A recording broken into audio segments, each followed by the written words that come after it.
Assalamualaikum warahmatullahi wabarakatuh. Halo semuanya, perkenalkan nama saya Dani Agustini dengan NIM 2304010177 dari Prodi Akuntansi Fakultas Ekonomi dan Bisnis Maritim Universitas Maritim Raja Ali Haji. Nah, di sini saya akan menjelaskan mengenai sistem akuntansi dan teknologi informasi, yaitu penggajian dan juga pengupahan. Baik, berikut ada pengertian dari penggajian dan juga pengupahan. Nah, dalam sebuah perusahaan, pembayaran kepada karyawan itu biasanya terbagi menjadi dua, yaitu gaji dan upah. Gaji umumnya merupakan pembayaran atas penyerahan jasa yang dilakukan oleh karyawan yang mempunyai jenjang jabatan yang tinggi seperti manajer. Sedangkan upah umumnya merupakan pembayaran atas penyerahan jasa yang dilakukan oleh karyawan pelaksana seperti buruh. Nah, umumnya gaji dibayarkan secara tetap per bulan, sedangkan upah dibayarkan berdasarkan hari kerjanya, jam kerjanya, atau jumlah satuan produk yang dihasilkan oleh karyawan tersebut. Baik, sistem penggajian dan juga pengupahan dalam sebuah perusahaan itu biasanya melibatkan 3 fungsi, yaitu yang pertama ada fungsi kepegawaian. Ini bertanggung jawab dalam pengangkatan karyawan, penetapan jabatan, penetapan tarif gaji dan upah, promosi, dan penurunan pangkat, mutasi karyawan, penghentian karyawan dari pekerjaannya, dan penetapan berbagai tunjangan kesejahteraan karyawan serta perhitungan gaji dan juga upah karyawan. Lalu yang kedua itu ada fungsi keuangan.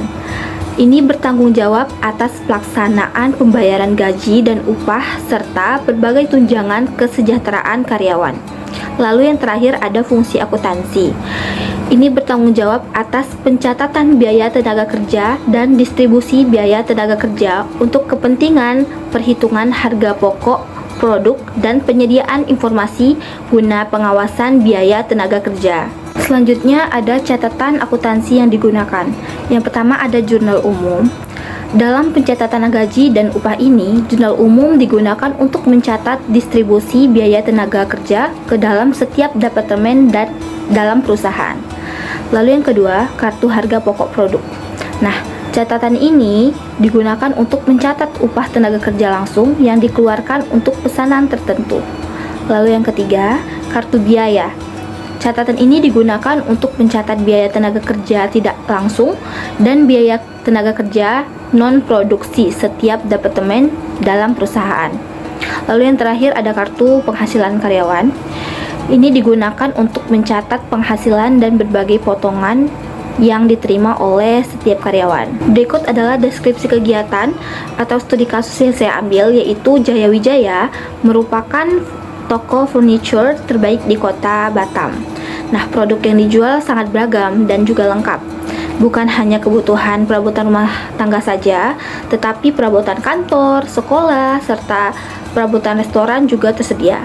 Nah, Jaya Wijaya Furniture ini saat membayar gaji karyawannya itu dibedakan atas dua, yaitu antara gaji dan juga upahnya dibedakan. Baik, berikut ini adalah informasi yang dibutuhkan oleh manajemen Jaya Wijaya Furniture dalam sistem penggajian dan juga pengupahan. Di sini ada 3. Yang pertama, jumlah biaya gaji dan upah yang menjadi beban perusahaan selama periode akuntansi tertentu. Lalu yang kedua, jumlah gaji dan upah yang diterima setiap karyawan selama periode akuntansi tertentu. Dan yang terakhir, rincian unsur biaya gaji dan upah yang menjadi beban perusahaan dan setiap pusat bertanggung jawab selama periode akuntansi tertentu. Nah, berikut adalah dokumen-dokumen yang dibutuhkan oleh Jaya Wijaya Furniture dalam sistem penggajian dan juga pengupahan. Yaitu yang pertama ada dokumen pendukung perubahan gaji dan upah. Lalu yang kedua ada kartu jam hadir. Ketiga, kartu jam kerja. Yang keempat, daftar gaji dan daftar upah. Berikutnya yang kelima ada rekap daftar gaji dan rekap daftar upah. Lalu yang keenam ada surat pernyataan gaji dan upah. Yang ketujuh ada amplop gaji dan upah. Dan yang terakhir ada bukti kas keluar. Baik, selanjutnya ada flowchart dari bagian pencatatan waktu. Pertama, dimulai lalu mencatat jam hadir karyawan, menghasilkan kartu jam hadir, setelah itu membuat daftar hadir. Nah, dokumen daftar hadir karyawan lembar pertama dan kartu jam hadir lembar kedua akan dikirim ke bagian gaji dan upah. Setelah itu, bagian gaji dan upah. Bagian ini menerima daftar hadir karyawan lembar pertama dan kartu jam hadir lembar kedua yang akan diarsipkan secara permanen. Lalu bagian gaji dan upah membuat daftar gaji 2 rangkap dan membuat rekap daftar gaji sebanyak 2 rangkap.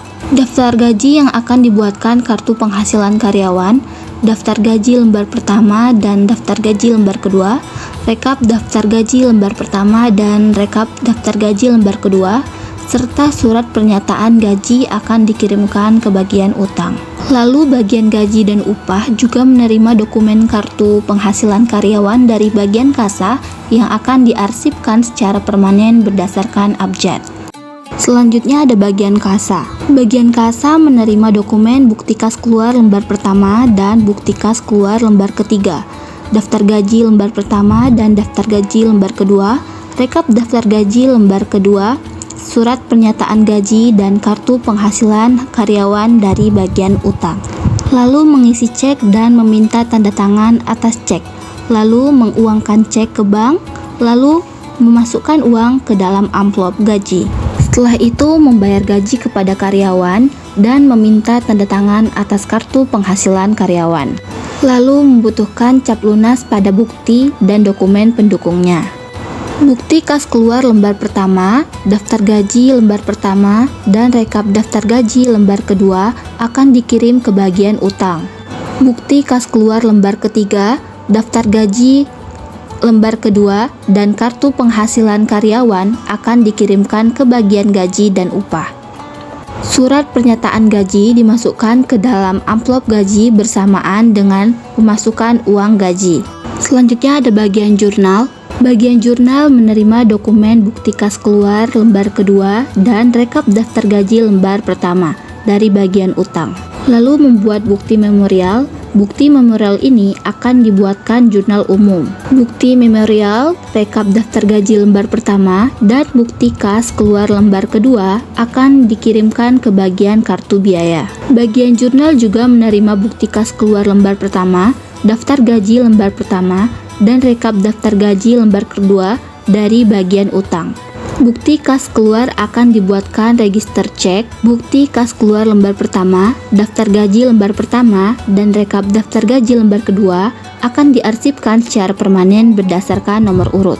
Lalu selesai. Dan yang terakhir ada bagian kartu biaya, menerima dokumen bukti memorial, rekap daftar gaji lembar pertama, dan bukti kas keluar lembar kedua dari bagian jurnal. Bukti memorial akan dibuatkan kartu biaya, bukti memorial, rekap daftar gaji lembar pertama, dan bukti kas keluar lembar kedua akan diarsipkan secara permanen berdasarkan nomor urut. Baik, sekian dari saya, semoga bermanfaat dan mohon maaf apabila ada kesalahan. Wassalamualaikum warahmatullahi wabarakatuh.